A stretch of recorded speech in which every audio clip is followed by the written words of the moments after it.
Ay, Popong! Kumisig ka! Walang yung batang ito! Bumago ka nga!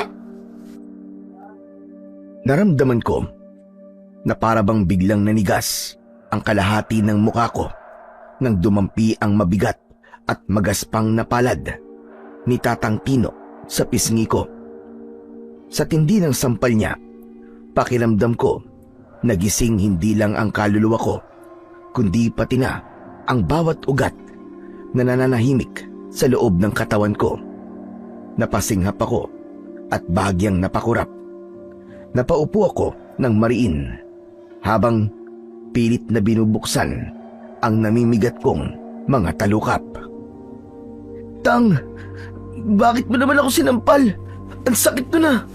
Sobra naman po yun. Abay, bakit hindi? Tinakot mo ko. Kinabahan ba naman ako sa'yo? Paano ba naman kasi? Binabangungot ka na naman. Pilit kitang ginigising, pero ayaw mong gumising. Nabahala ako. Akala ko, pinalitan ka na ng mga masasamang kaluluwa.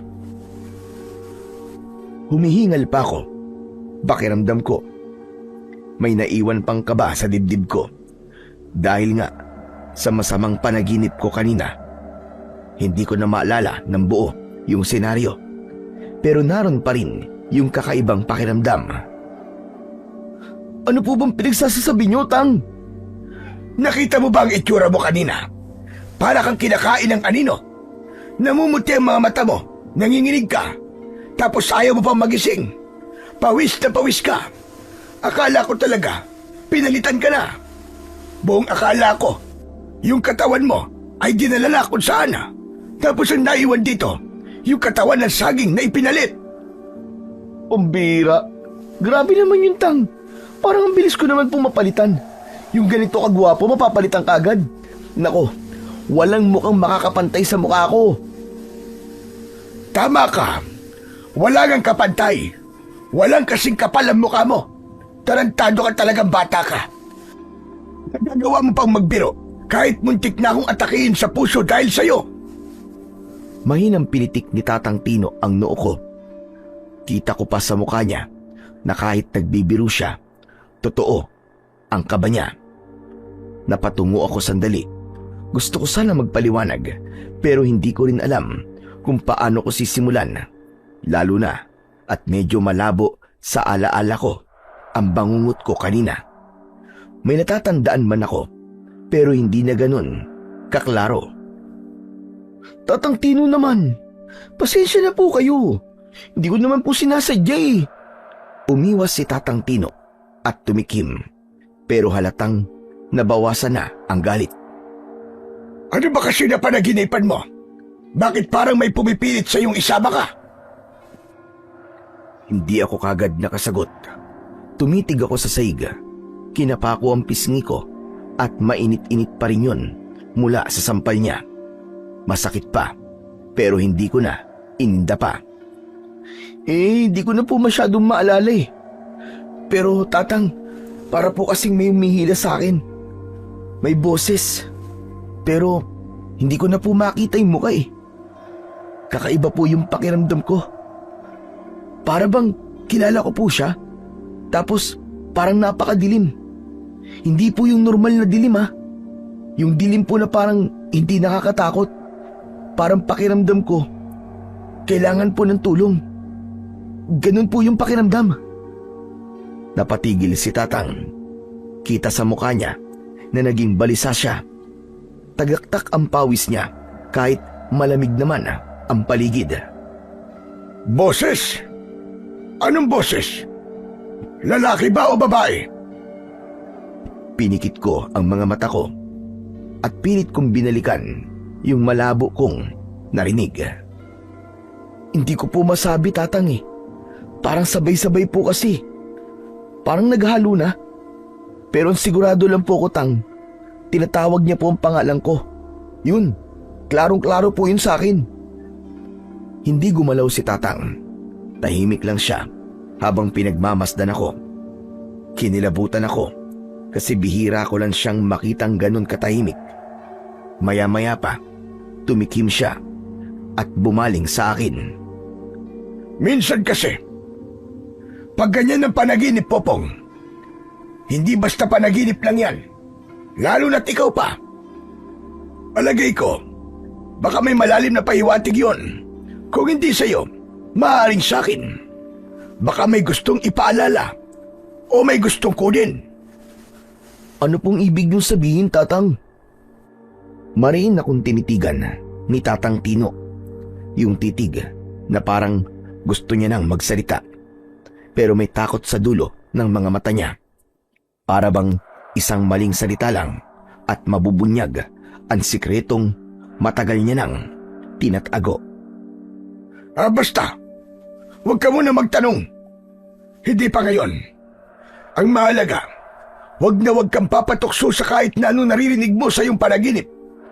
Kahit na anong boses pa yon, kahit parang kilala mo, at kahit na ano pang bitiwang salita, huwag mong papaniwalaan. Tang, sabihin niyo po, may kailangan po ba akong malaman?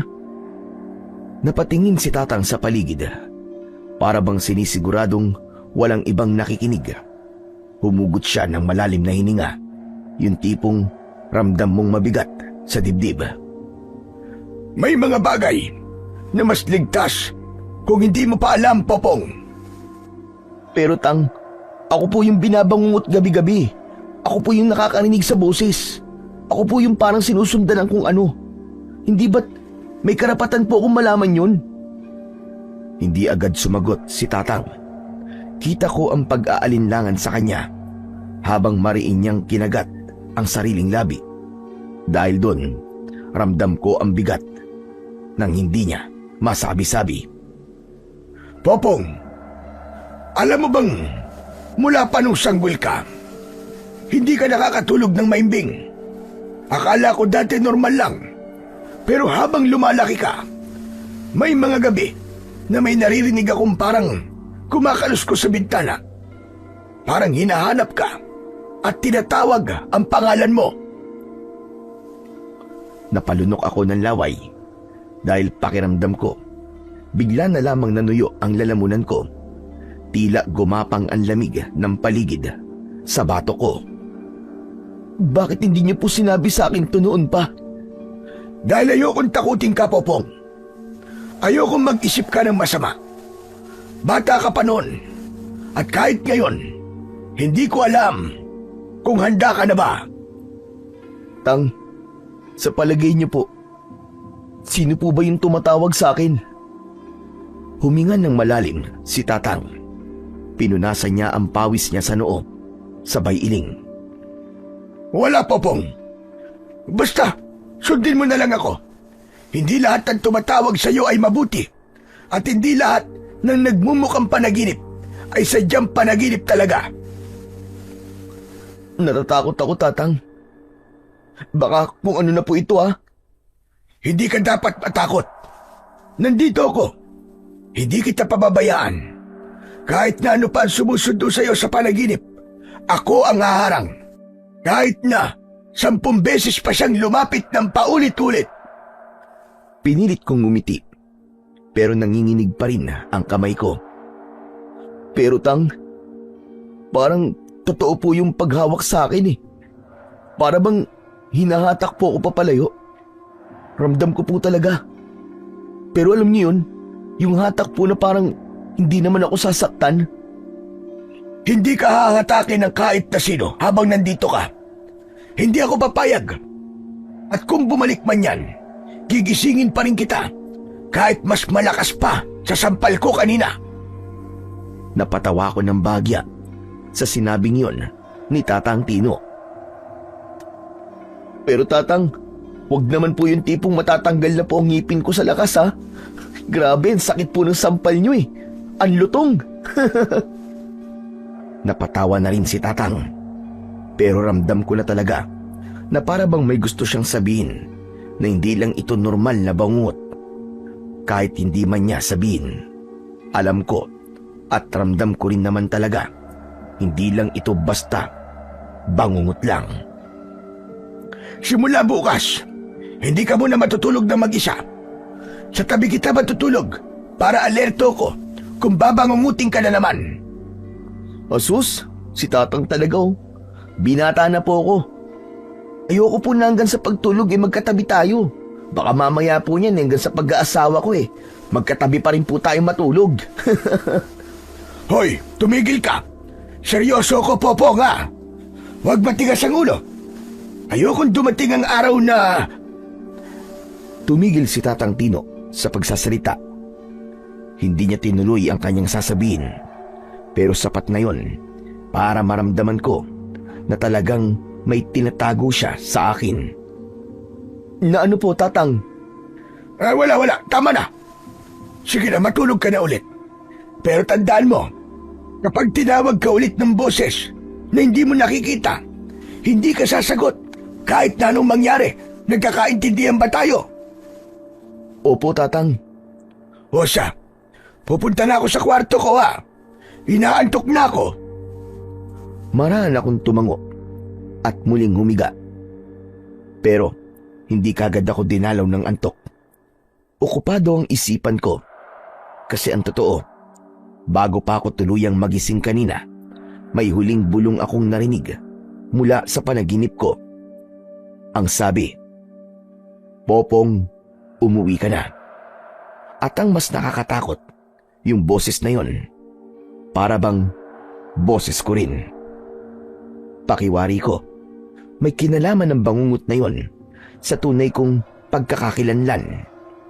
Lagi kasing sinasabi ni Tatang Tino na noong sanggol pa lang ako, napulot niya lang ako sa gubat. Parang iniwan lang doon ako na walang kahit na anong bakas kung sino ang aking mga magulang. Napabuntong hininga na lang ako sa bigat ng isiping yon at saka umiling bago muling pumikit. Pero agad ding naglaho ang antok ko nang marinig ko ang isang kaluskos sa bubungan. Para bang may mabigat na pusa na naglalakad at pilit na kinakalmot ang yero.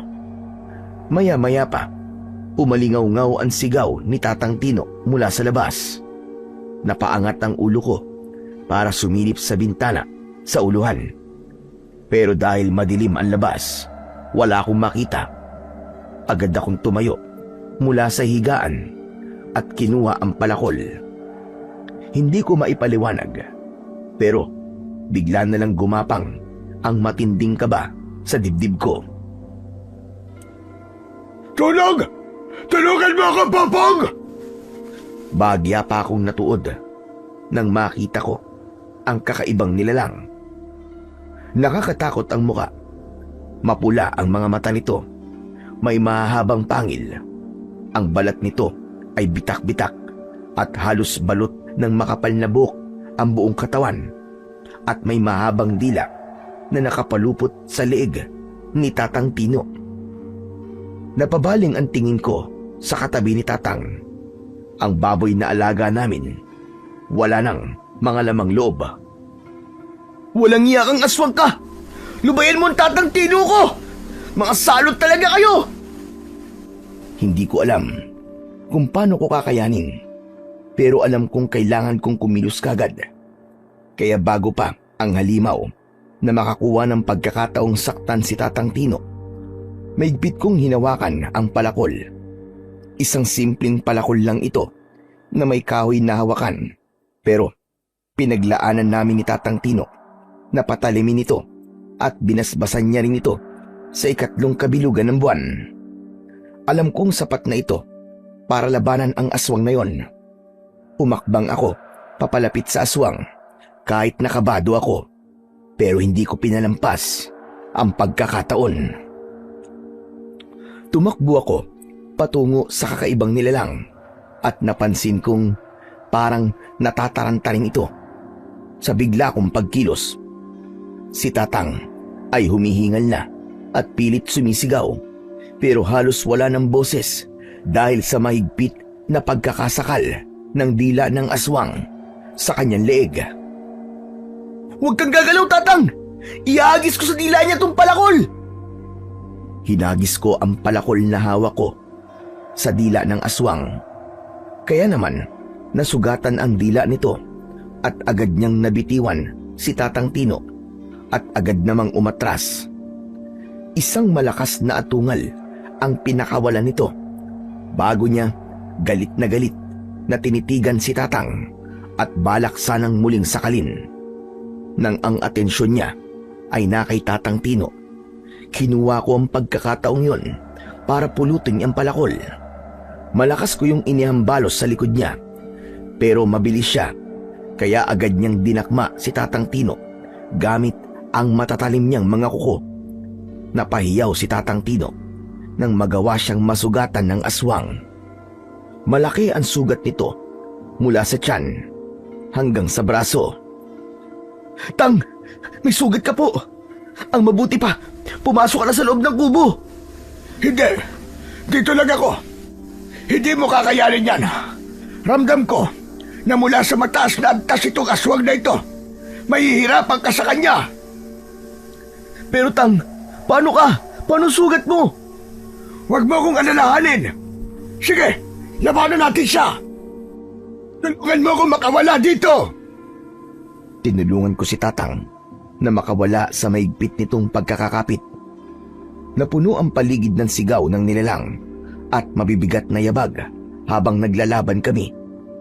Hindi ko masyadong maaninagan ang aswang dahil madilim, at hindi ko rin alam kung gaano ito katibay dahil bawat tama ng palakol ko ay parang hindi nito nararamdaman. Tumalon ito at muntik na akong matumba, ngunit hindi ako sumuko. Naalala ko ang sinabi ni Tatang Tino sa tungkol sa mga aswang na kahit gaano ito kalakas, may kahinaan ito sa liwanag at bakal. Popong! Hintayin mo ako! May kukunin lang ako sa loob! "Opo, Tang! Tang, bumalik ka agad ha! Dahil tama ka! Baka mahirapan akong kalabanin to! Hindi ko po gamayan tumugis ng aswang!" Babalik agad ako! Sandali lang! Alaunan, bumalik si Tatang, dala ang kanyang sagradong sandata na balisong. Ang hawakan ng balisong ni Tatang Tino ay gawa sa bakal na may ukit ng krus, at sa loob nito ay may mutya ng kidlat. Itinarak niya yun sa lupa at lumiwanag ang balisong ng nakakasilaw. Halika, aswang! Mag-toast tayo ngayon! Sisiguraduhin ko sa'yo na magiging abo ka na lang! "Tatang Tino, baka hindi mo kayanin ha. Malalim ang sugat mo eh." Kaya ko to. Ang mabuti pa, Popong, hunin mo ang sirang goma doon sa likod ng ating bahay. "Po, sirang goma? Ano pong gagawin niyo ron?" Sindihan mo. Takot ang aswang sa apoy. At ayaw din nila sa amoy ng nasusunog na goma. Itataboy natin ang lecheng nilalang na to. "Sige po, masusunod po, Tatang." O siya, bilisan mo na. Magmadali ka na. Puro ka tanong eh.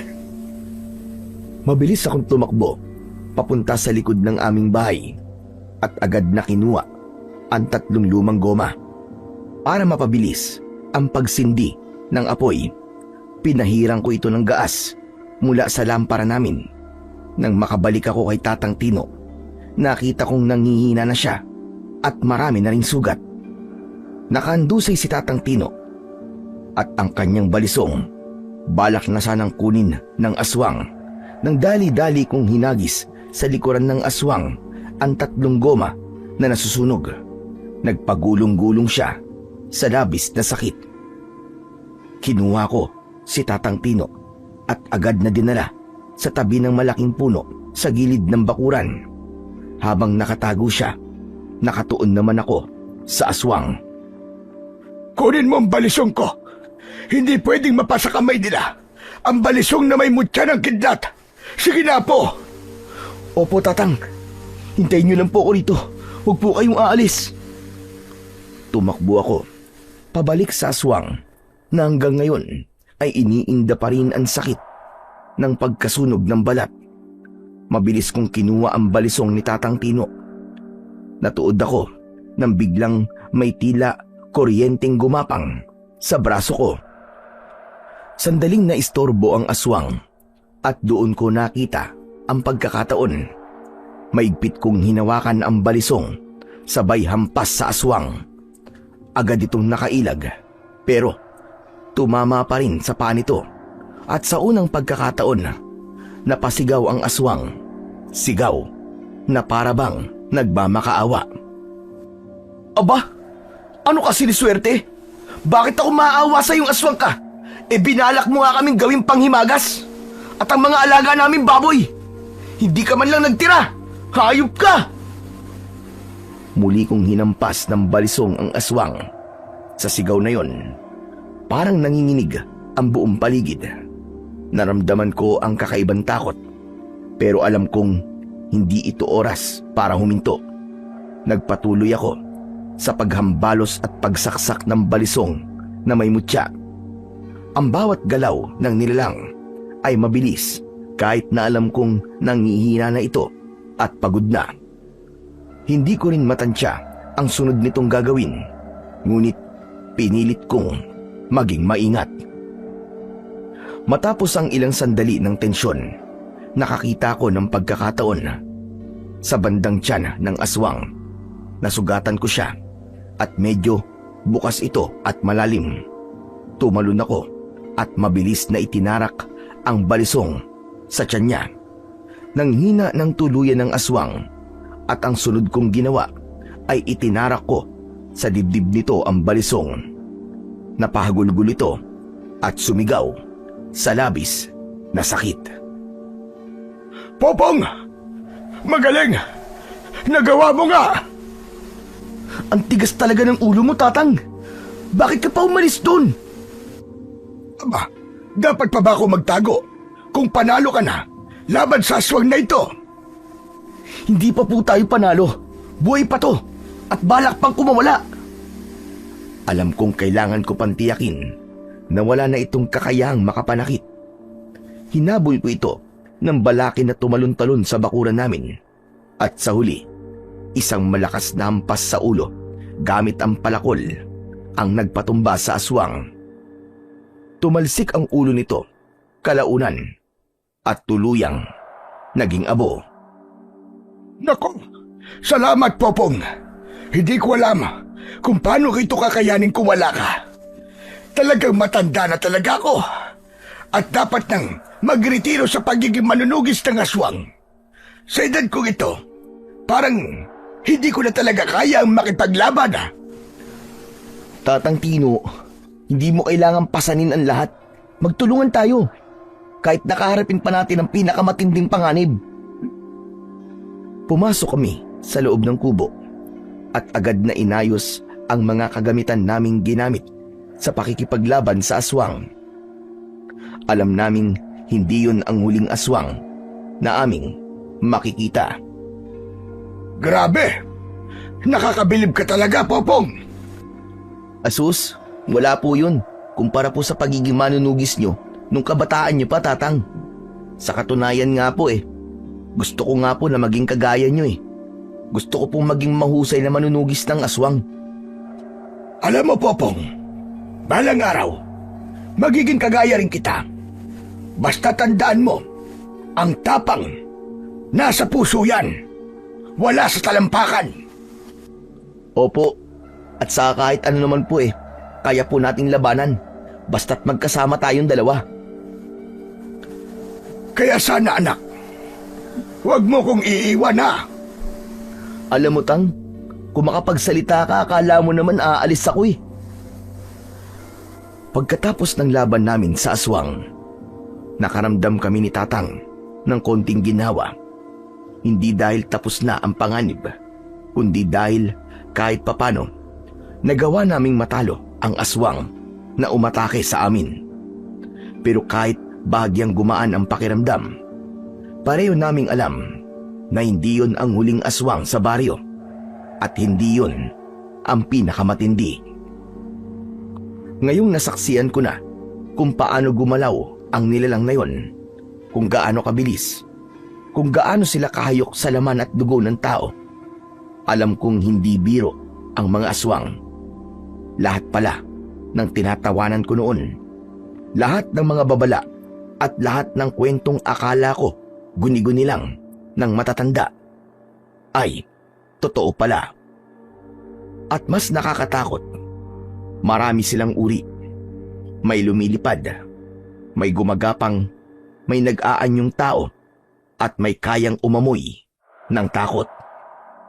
Sige na, Popong. Matulog ka na. Dahil bukas, mag-i-ensayo tayo. Tuturuan kita sa pakikipaglaban sa aswang. Para sa susunod, kaya mo na sila na ikaw lang. At ihanda kita sa mas mabigat na laban. Pero, paano ka po, Tatang? Magbabantay ka lang po ba dyan buong gabi? Oo, dahil alam kong babalik sila para gumanti. Tuso ang mga aswang, Popong. Hindi natin alam ang kanilang galaw.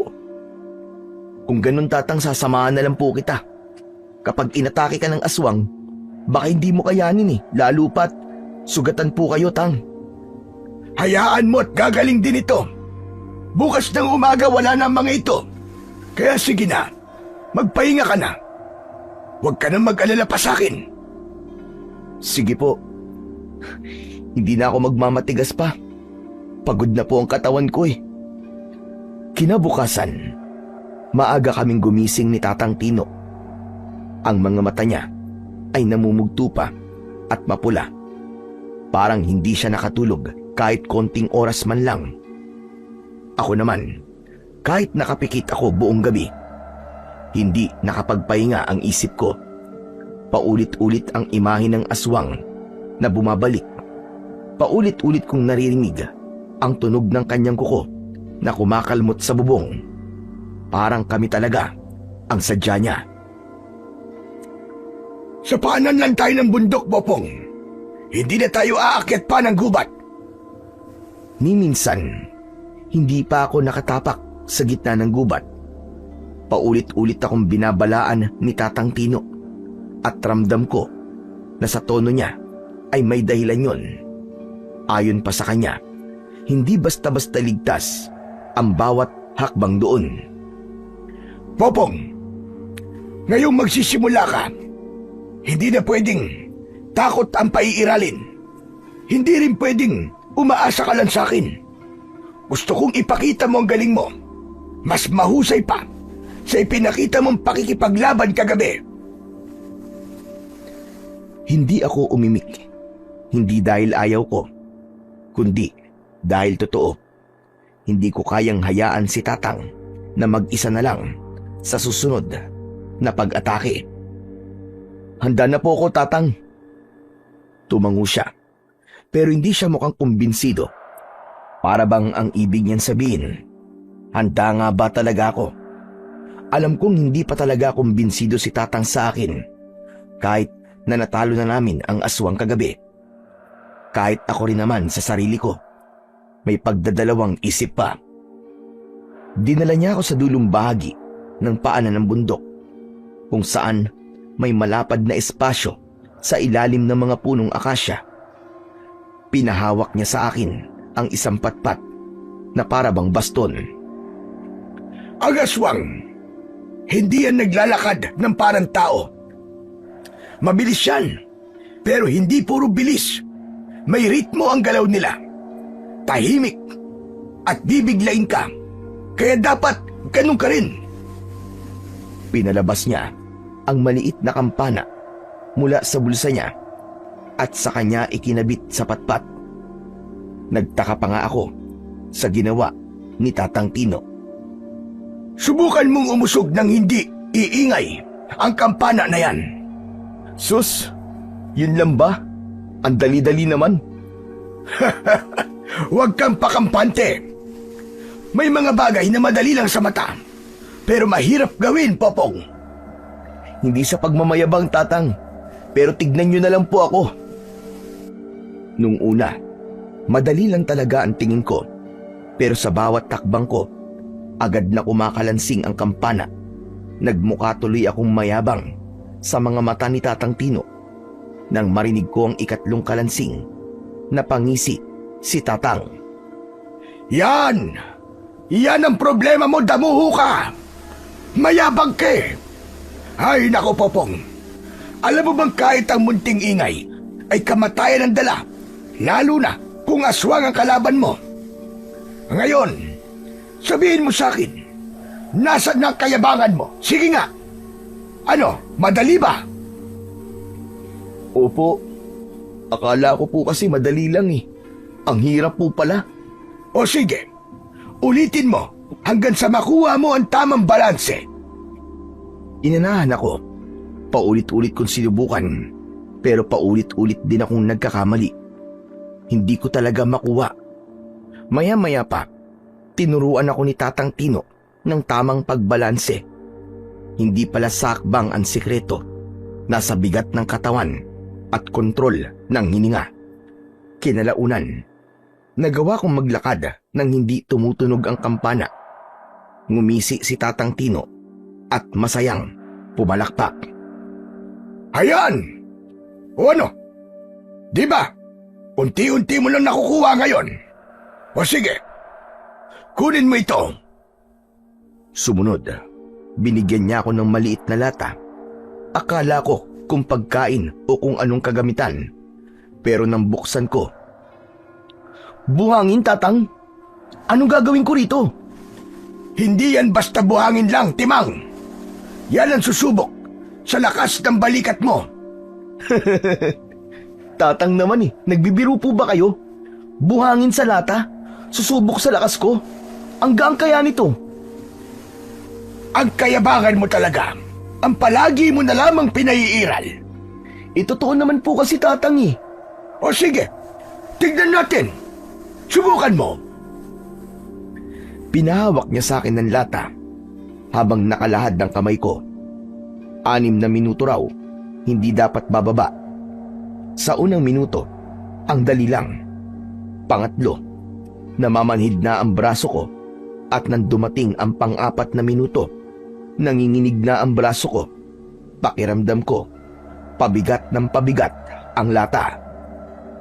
Opong anak, ang aswang, kapag humila yan ang braso mo, kayang-kaya nilang durugin ang mga buto mo. Kapag hindi sanay ang balikat mo, tutupi ka kagad. Kaya kung pwede lang, bawas-bawasan mo kasi ang pagiging hambog mo. Tatang naman. Pagdating ng 5 minuto, hindi ko na kinaya pa ang bigat ng lata ng buhangin at nabitiwan ko na ito ng tuluyan. O ano? Kita mo na. Subukan mo ulit. Hindi tayo matatapos dito kung hindi mo makakayanan. Grabe naman po kayo, Tatang. Wala bang pahinga kahit ilang minuto lang? At saka, anong klase bang buhangin to? Habang tumatagal pabigat ng pabigat. Wala. Bakit? Kapag nasa harapan mo ba ang aswang, sinasabi mo ba yan? Malungkot akong umiling. Oh, hindi naman pala Kaya yan, pag-usayan mo. At tama ka, pabigat yan ang pabigat dahil may ritual yung buhangin na yan. Sinabi ko na sa'yo na hindi magiging madali ang pagsasanay natin. Kaya't pag-usayan mo. Kinuha ko ang 2 lata na may buhangin at saka ko ulit binuhat yun habang nakalahad ang 2 palad. Ilang minuto pa lang, ramdam ko na ang pangangalay. Pero dahil gusto kong patunayan ang sarili ko sa harapan ni Tatang Tino, kinaya ko ang pangangalay at bigat hanggang sa umabot sa 6 na minuto at nagawa ko. Magaling! Nagawa mo! Sa unang beses, naramdaman kong paunti-unti may tiwala na sa akin si Tatang Tino na kaya ko nang matalo ang mga aswang na ako lang. Ano pong susunod, Tatang? Naglabas si Tatang Tino ng sisidlan na may halong dahon ng naga, bawang at tuyong ugat. Dinurog niya yon at pinalanghap niya sa akin. Grabe, Tatang Tino! Ang baho naman ito! Ang bantot ng amoy! Maganda! Ibig sabihin, epektibo yan! Ano pong maganda dun? Tatang naman amoy utot to Lumapit siya sa akin ng seryoso habang hawak pa rin ang sisidlan. Pinalapit niya ako pero umiling ako. Hindi ko talaga kaya ang amoy. Ang ilang uri ng aswang, naaamoy ang takot. Kapag huminto ang hininga mo, kahit sandali, Alam nila kung nasan ka. Tang, hindi ko na po kinakaya ang baho. Itapon niyo na nga po yan, Tang. Ganito palang umaayaw ka na. Patunayan mo sa akin, Popong, na hindi ka mahina. Hinuli ni Tatang Tino ang batok ko. Sa kanya ako sinubsob sa garapon na may mabahong amoy. Halos maduwal ako, pero tuwing naglalaro, ang sinasabi niya sa isipan ko, pilit kong kinakaya. Tinuturuan niya akong huminga ng pantay kahit may mabahong amoy. Ito raw ang pagtataya. Kung kaya kong kontrolin ang hininga sa ganong amoy, kaya ko raw pigilan ang kaba kapag nasa harap ko ang nilalang. Nahirapan ako, pero sa huli ay kinaya ko rin.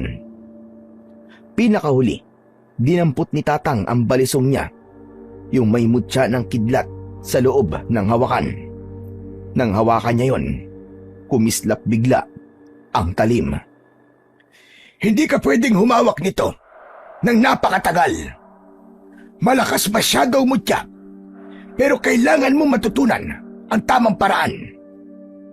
Nang gabing nakipaglaban tayo sa aswang, alam kong naubos ang lakas mo dahil yun sa mutya. Dahil hindi mo pa tuluyang kabisado ang paghawak nito. Tinuruan niya ako ng tamang hawak. Hindi sobrang higpit, hindi rin sobrang luwag. Para bang humahawak lang ng kandila habang umiihip ang malakas na hangin. Kailangan ko talagang doblehin ang pag-iingat ko. Ginabayan niya ang kamay ko habang nag-e-ensayo ko ng saksak, iwas at taga. Popong, tandaan mo sana na hindi lang kita basta tinuturuan. Pinaghahandaan natin ang paglusob sa mga aswang. Napatingin ako sa kanya. Tang, ano pong paglusob? Huminto siya. Dahan-dahan niyang isinara ang balisong at muling itinali sa kanyang bewang. Yung boses sa panaginip mo, hindi yun basta tinig lang. At hindi yun basta panaginip. Kumalabog ang dibdib ko sa sinabing yon ni Tatang Tino. Tang, teka, hindi kita maintindihan eh. Dahan-dahan siyang lumapit at tumingin ng diretso sa mga mata ko. Popong anak, hindi aswang ang unang susubok sa'yo, kundi sarili mo mismo ang kalaban mo. Dahil sa sinabi ni Tatang Tino sa akin, mas lalo akong naguluhan. Pero alam kong nagsisimula pa lang ang totoong laban. Kinahapunan, matapos naming magpahinga, umuwi na kami. Linggo kasi nun, kaya nagpasya kaming pumunta sa bayan para magbenta ng ipis. Isa sa mga pinagkukunan namin ng kabuhayan. Marami kasing bumibili, lalo na ang mga nag-aalaga ng hayop na kumakain ng insekto. Mula sa kakaibang ibon hanggang sa ilang uri ng palaka at iba pang hayop. Mahalaga sa kanila ang malulusog na ipis, kaya hindi rin biro ang mag-alaga. Habang naglalakad kami patungo sa bayan, dala namin ni Tatang Tino ang mga kahon ng ipis. Napatingin ako kay Tatang. Kitang-kita sa mukha niya ang pagod, hindi lamang sa panlabas niyang anyo. At alam ko na marami siyang iniisip. Si Tatang Tino lang ang tumaguyod sa akin. Simula ng sanggol pa lang ako, kaya utang ko talaga sa kanya ang buhay ko. Kung hindi dahil sa kanya, walang magulang natatayo para sa akin na gaya ng pag-aaruga niya sa akin. Kapag marami ang bumili ng ipis natin ngayon, Popong, ibibili kita ng bagong kwaderno. Tinatago mo pa sa akin. Akala mo ba, hindi ko alam na pinagtitiisan mo na lang ang luma mong kwaderno na halos punit-punit na. Huwag na po, Tang. Kaya ko pa naman po yun eh. Mas importante po unahin na lang po natin ang bigas at pagkain po natin sa bahay. Basta may makain po tayo, yun po ang higit na mas mahalaga. Napangiti si Tatang Tino ng bagya. Kita ko sa mga mata niya ang lungkot. Alam ko kasi na ang makakabuti lang para sa akin ang kanyang gusto. Ang uniforme mo naman, ayos pa ba? Hindi ba't may butas na yun sa manggas? Gusto mo bang bumili ako ng bago? Tutal, may konting ipon naman ako. Si Tatang naman hindi naman po importante yun sa akin eh.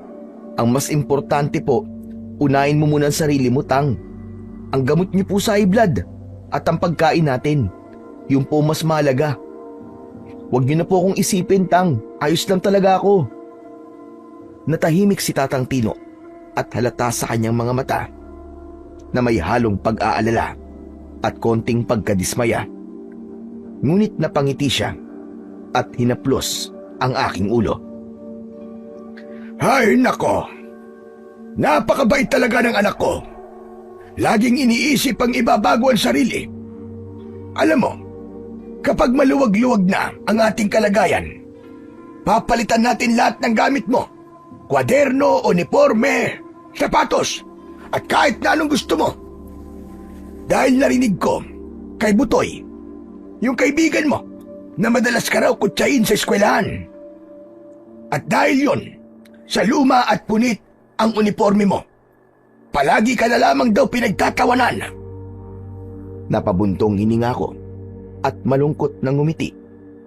Tinatago ko lang yon kay Tatang. Pero dahil sa bibig ng kaibigan kong si Butoy, nalaman na tuloy ni Tatang, ayoko pa namang masaktan siya. Hayaan niyo na po yun, Tang. Wala naman pong magandang dulot kung papansinin niyo pa yun eh. Isa pa, pinili ko po na wag pong lumaban o makipag-away para hindi na po humaba pa ang gulo. Umiiwas na lang po ako at tinatanggap ko na lang po ang sitwasyon. Pero anak, hindi yun ang tama sa lahat ng oras. Kung nakikita mo sobra na sila, lumaban ka rin. Huwag mong hayaang kinukutsa-kutsa ka lang nila. Hindi porket na mababa lang ang antas natin sa buhay, hayaan mo na silang saktan ka. Dapat maramdaman ng iba na may dignidad ka at hindi basta-basta tatanggap ng pang-aalipusta. Huminga ko ng malalim. Sinubukang unawain ang ibig niyang sabihin.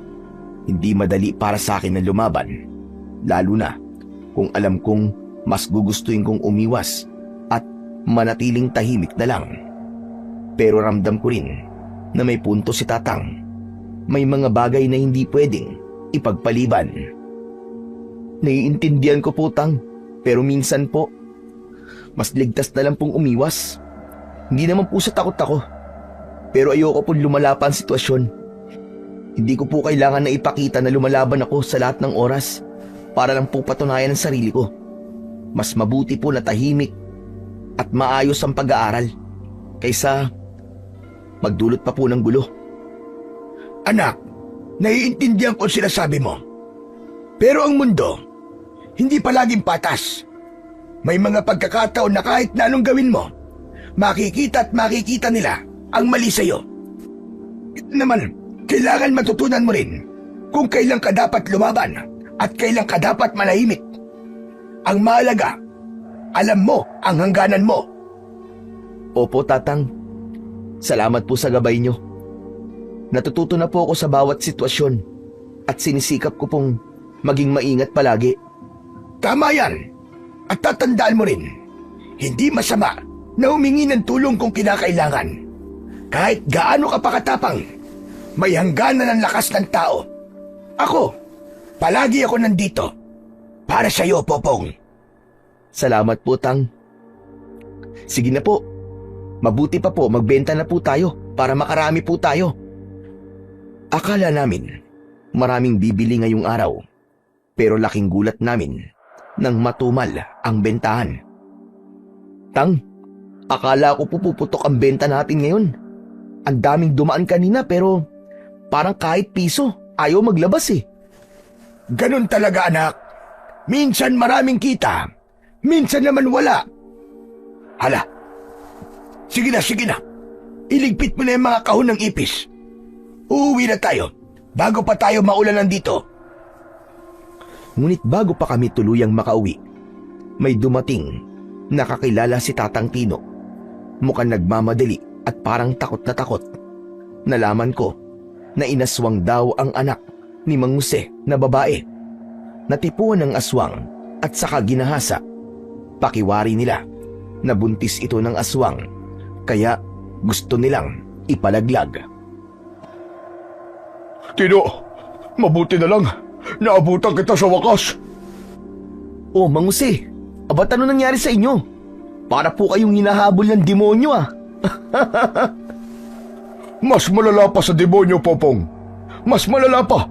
Dahil inaswang ang anak ko. Hindi lang basta inaswang. Ginahasa pa. Nilapastangan. At pinaniniwalaan naming nabuntis ito ng aswang. Napatingin ako kay Mang Jose. Nagulat ako sa sinabi nito. Hindi ko inaasahang pwedeng mangyari ang sinabi niya. Tang, posible po ba mangyari yun? May anak ang aswang sa tao? Kung malakas ang lahi, oo. Kung mahina ang katawan ng biktima, posible rin. At sa nabanggit ni Jose, mukhang may iniwaling ang binhi. Tuluyang umiyak si Mang Jose. Nanginginig pa ang kamay niya. Halatang hindi niya matanggap ang nangyari sa anak. Tino, matagal na kitang hinahanap. Hindi na namin alam ang gagawin. Gabi-gabing nagsusuka ang anak ko ng puti. Minsan, parang may gumagalaw pa sa tiyan niya. Tino, tulungan mo naman kami. Jose, anak pa rin yan. At ang bata, inosente. Hindi ko kayang... Inosente? Aswang ang ama nun! Anong klaseng buhay ang iguguhit nun sa pamilya namin? Sige nga. Kahihiyan at katakot-takot ito, Tino. Pag lumabas yun, baka kami pa ang unang lamunin. May batas ang kalikasan at batas ng espiritu. Hindi ko pwedeng ilaglag ang hindi pa isinisilang. Lalo na't may dugo pa rin ito ng tao. Kaya kong pumatay ng aswang. Pero kapag may dugong tao, pasensya na. Pero kahit kaibigan kita, tatanggihan kita.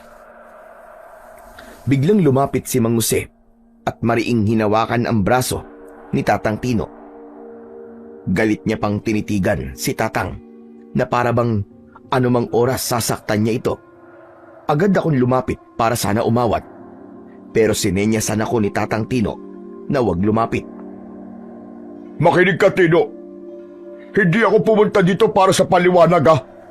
Kailangan ko na solusyon. At ikaw ang tanging marunong sa ganitong bagay. Mang Jose, teka lang. Huwag naman po kayong basta. Tinulak ako ni Mang Jose. Nang balak ko sanang hawakan siya sa braso, muntik na akong matumba. Huwag kang makialam dito, ha? Jose, tama na yan. Ikaw na nga lumapit para humingi ng tulong. Pero ang lakas pa ng loob mong umakto ng ganyan. Mahiya ka naman. Naggitngit si Mang Jose sa inis dahil sa sinabi ni Tatang Tino. Bigla niyang kinabig si Tatang at saka kinwelyuan niya ito. Pumili ka, Tino. Tutulungan mo kami para ilaglag ang aswang sa sinapupunan ng anak ko. O magkakagulo tayo dito ngayon. Hindi ako uuwi nang wala akong kasagutan. Dahil sa nangyayari, nagsimula ng magkumpulan ang mga tao. Ang iba gustong umawat pero walang nagtatangkang lumapit. Hindi kasi namin napansin na may tinatago palang kutsilyo si Mang Jose sa bulsa niya. Tatang, hihingi na po ako ng tulong. Hindi! Diyan ka lang, bata. Isang hakbang mo lang. Sigurado maliligo ka sa dugo. Ano't napaka-desperado mong ipalaglag ang sanggol na aswang sa sinapupunan ng anak mo, Jose? Desisyon ko masusunod. Kung ako sa'yo, Tino, sumunod ka na lang. Kung ayaw mong... Ngumisi si Mang Jose bago niya ako lapitan at hinawakan ng likod ng damit ko. Tinutukan ako nito ng hawak niyang kutsilyo sa leeg. Nanginginig ako sa takot dahil isang maling galaw ko lang, siguradong masusugatan ang leeg ko. Tatang Tino! Jose, ibaba mo ang patalim. Kaibigan mo ko, hindi ba? Hindi ka ganito noon. Ano bang pumasok sa kukote mo at ginagawa mo ito? Hindi ako ganito noon. Dahil wala pa kaming anak na nilalaso ng lahi ng demonyo. Kung ikaw nasa posisyon ko, Tino, anong gagawin mo, ha? Sagutin mo ako! Kung ako nasa posisyon mo, hahanapin ko ang aswang. Huhulihin ko at pagbabayarin. Hindi ko guguluhin ang buhay ng walang kamalay-malay. Hindi. Hindi pwede. Hindi namin kayang hintayin pan lumaki ang halimaw sa sinapupunan ng anak ko. Baka paglabas nun, pati sarili niyang nanay gawin niyang panghimagas. Gusto ko ito matapos bago pa lumala. Pero dahil sa ginagawa mo, mas lalo mo lamang pinalalala ang sitwasyon.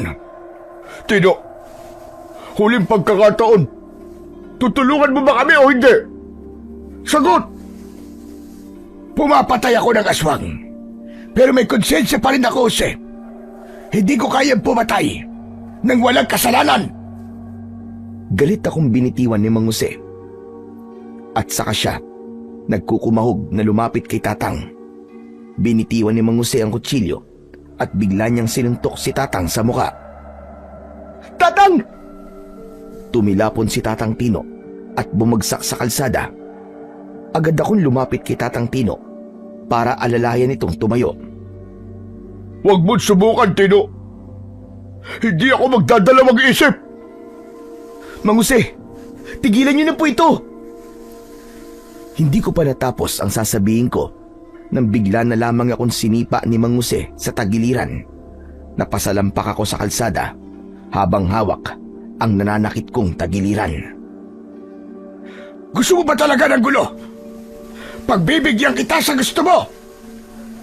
Pinunasan ni Tatang Tino ang dugo sa labi niya mula sa suntok ni Mang Jose. Jose, matagal kitang itinuring na kapatid. Tinulungan mo ko nung wala akong makain. Tandang-tanda ko yun. Pero ngayong mas pinili mong kamuhian kita. Alam mo kung gaano ko pinahalagaan ang anak ko. Ni minsan, hindi ko yan sinaktan. Pero ikaw, ang lakas ng loob mo. Hindi mo naiintindihan, Tino. Nakikita mo lang ang prinsipyo mo. Hindi mo nakikita ang paghihirap ng anak ko. Ang paghihirap ko bilang ama. Tuwing gabi umiiyak siya. Tuwing umaga, sinisigawan niya ang sarili niya tiyan. At ako, wala akong magawa. Ako ang ama, pero pakiramdam ko, wala akong silbi. Unti-unting lumuha si Mang Jose. Kung hindi mo kami tutulungan, anong klaseng tao ka, Tino? Kung hindi ko kayo tutulungan, marangal akong tao.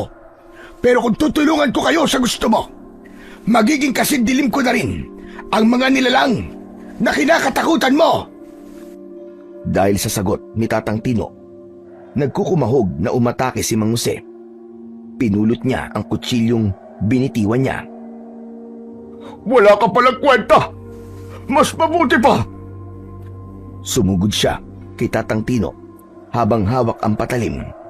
Mabilis akong tumalon at itinulak ang braso ni Mang Jose. Nang nakita kong balak na nitong saksakin ang tatang ko, tumilapon ang patalim sa lupa. Ginamit ko na pagkakataon ni Tatang Tino para suntukin si Mang Jose.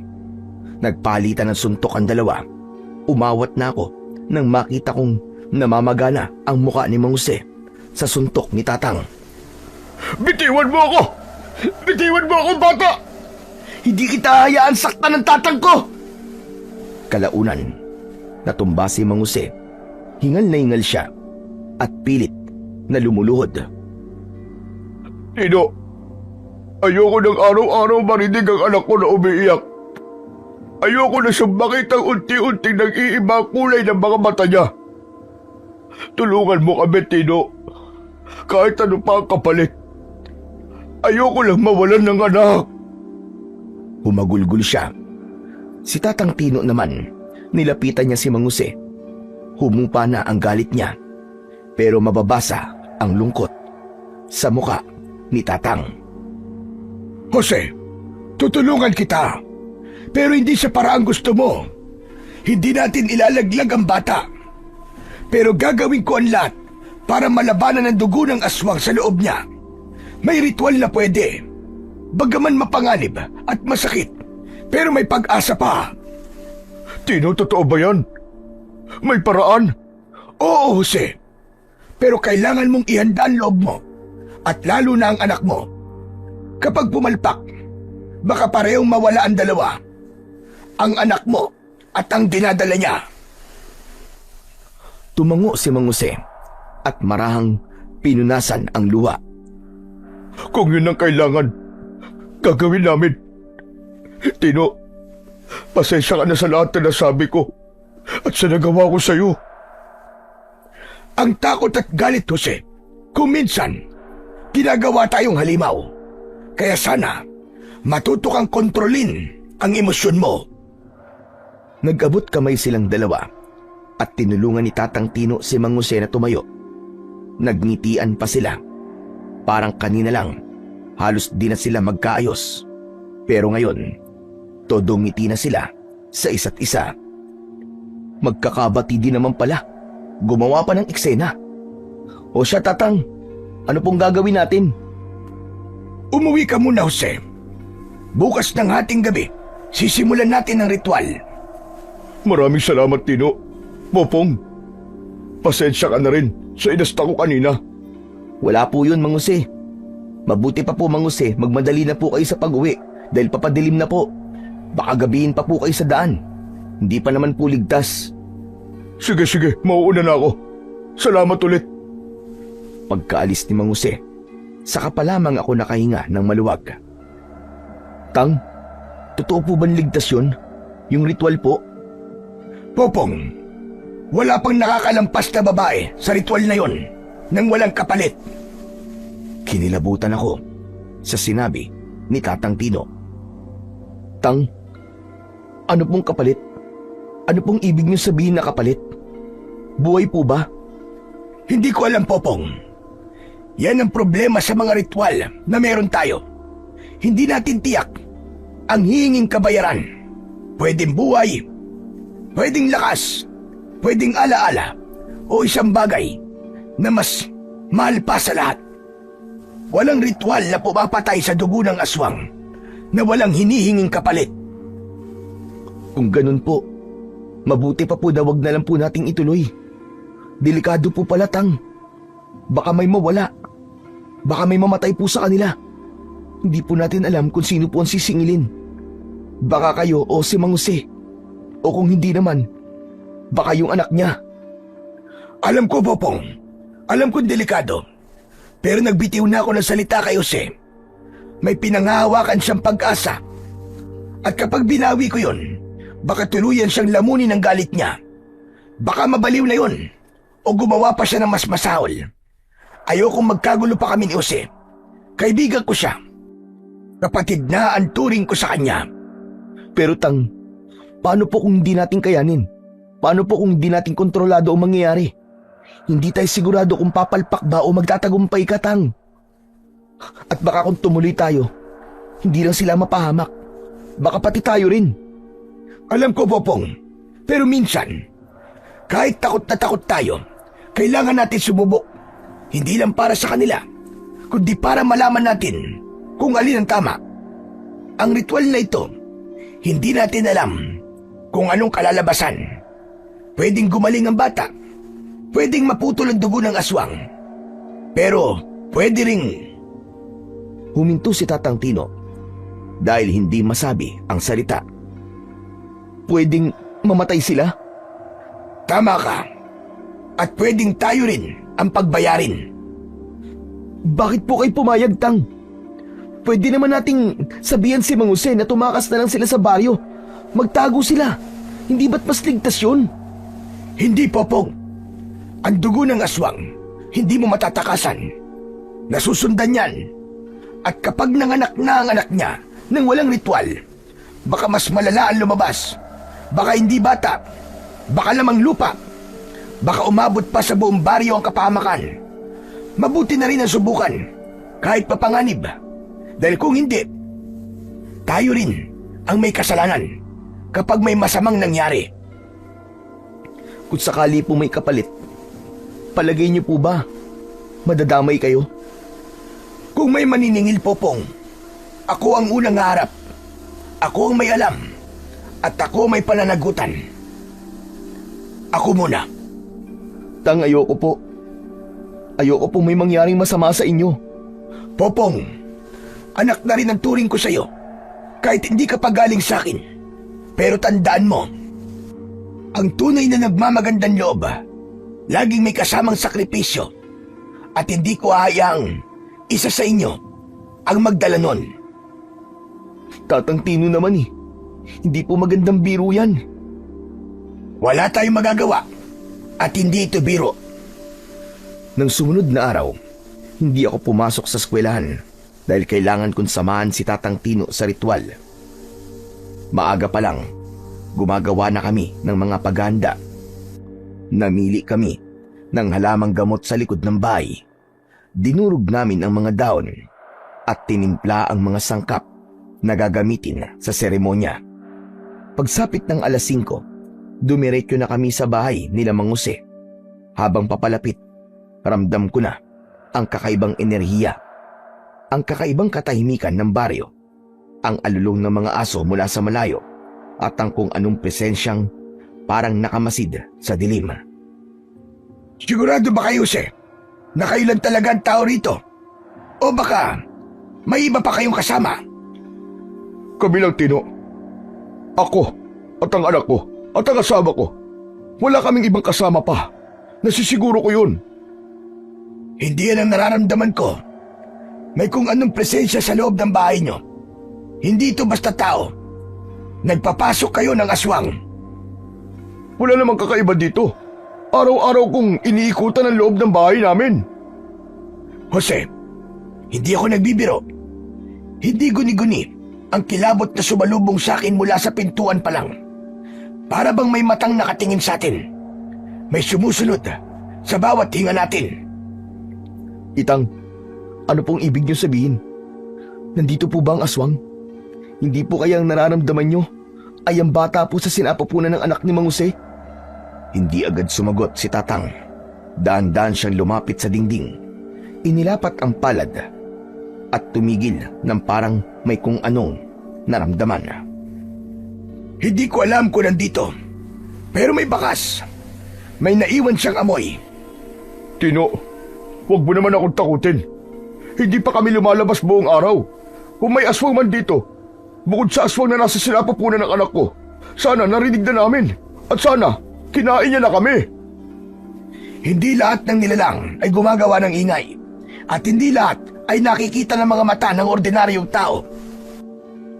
Kung ang aswang ang dumalaw dito at hindi para patayin kayo o hindi para manggulo, kung ganon, may hinahanap siya.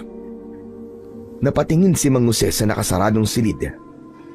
Pakiramdam ko, sa loob ng silid na yon, naroon ng kanyang anak. Kinuyom niya ang kamao. Ang anak ko, hindi ba? Sinusundan pa rin siya. Posible. Kung natipuan siya ng aswang, maaaring hindi basta hihinto yun hanggat hindi niya nakukuha ang gusto niya. At kung totoo nga may dinadala ang anak mo sa tiyan, lalo kayong nasa panganib. Tang, palagi ko kailangan na po natin simulan ng ritual. Baka po nandito lang po talaga sa paligid natin ang aswang. Hindi pa ngayon, Popong. Hindi natin pwedeng simulan ng ritual hanggat hindi ko alam kung ano talaga ang umahabol dito. Baka hindi lang ito basta aswang. Baka mas malakas na uri pa ng aswang. Anong ibig mo sabihin? Kung tama ang pakiramdam ko, hindi lang ito basta aswang. Ang presensyang nararamdaman ko, parang nasa antas ito ng mataas na aswang. Mga tusong aswang at malupit. Ano pong gagawin natin? Nasaan ang anak mo? Gusto ko siyang pulsuan para malaman ko rin kung kailan isisilang ang aswang na sanggol. Kakaiba ang pagbubuntis sa mga aswang kumpara sa normal na tao. Nang buksan ni Mang Jose ang silid ng anak niyang nakakandado, agad itong sumigaw. Parang nababaliw na, paulit-ulit niyang isinisigaw na hindi niya ipapalaglag ang sanggol at mahal niya ang aswang. Huwag kang makinig sa mga pinagsasasabi niya. Hindi totoo yan, Tino. May itinatago ka ba sa amin, Jose? Kung wala, isagawa mo na lang ang ritual nang matapos na. Sige na.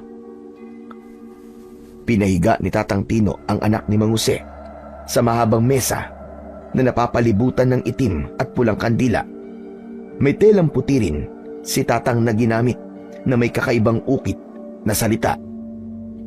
Nagpupumiglas ang anak ni Mang Jose sa pagkakagapos at paulit-ulit na isinisigaw na mahal niya ang aswang na nakabuntis sa kanya. Manahimik ka! Kung ayaw mong tahiin ko yung bibig mo! Isang malakas na sampal ang iginawad ni Mang Jose sa anak niya nang hindi pa rin ito tumigil sa kakasigaw. Ako naririndi na ako sa boses mo, ah. Yan!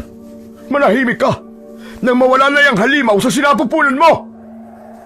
Mang Jose, bakit niyo naman po sinaktan ng anak niyo? Kawawa naman po. Nako! Bagay lang sa kanya yan. Nagpabuntis kasi siya sa aswang. Dapat, sa milyonaryo siya ikakasal. Kung ganon, nagsinungaling ka nga sa amin, Jose. Hindi totoo ang sinabi mong ginahasa siya ng aswang. Ang totoo, kagustuhan din ng anak mo.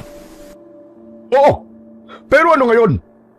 Gusto ko na mawala na ang batang yan sa sinapupunan niya para maikasal na siya kagad sa maayos na lalaki. Hindi sa aswang na yon. Hindi ko lubos maisip na ganyang kakaganid, Jose. Anak mo ang pinag-uusapan natin, hindi hayop na binibenta. Hindi mo ako maiintindihan eh. Dahil wala ka sa posisyon ko.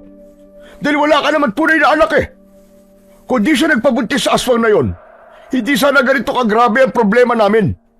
Makakabayad na sana kami sa mga utang. Hindi sana kami tinutulugsa ng buong baryo. Anong klaseng ama ka? Hindi man ako nagkaroon ng sarili kong anak. Pero mas nagawa kong umakto bilang tunay na ama kaysa sayo. Tignan mo ang anak mo.